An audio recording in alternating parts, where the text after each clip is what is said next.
Hi, Dan Pressure here, going over a few of the questions on the International Living Community page. Lots of interesting questions this week, but I picked three that I especially like. One is from Elizabeth Nadine. Elizabeth writes, I've read messages about dangerous snakes in Panama. What about this city? Are there any dangerous animals in Panama City? Jessica Ramesh, our eyes and ears in Panama, writes back, Panama City is unique in that it contains rainforest areas, so any creatures you'd read about in other parts of the country could, in theory, also appear in the city. That said, the most densely urban areas discourage animal entry with noise and concrete versus soil. Scorpions, however, favor sandy and rocky areas such as Casco Viejo, Panama City's colonial quarter. Good to keep in mind.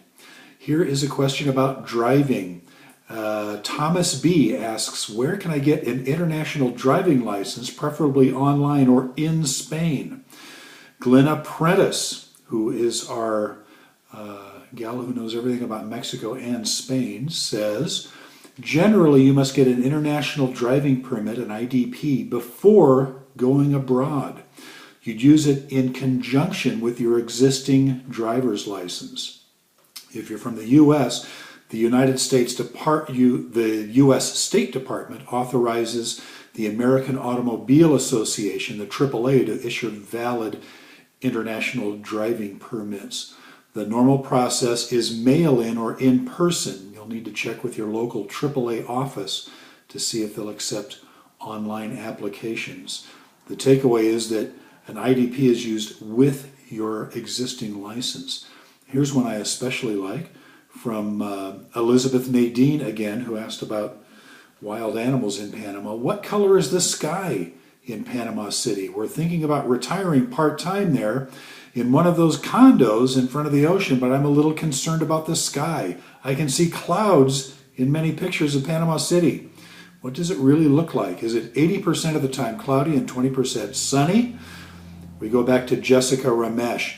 Not sure where you got those percentages, but you may want to reverse them. Panama City, Panama is located in a Pacific Coast region known as the Arco Seco, the dry arc.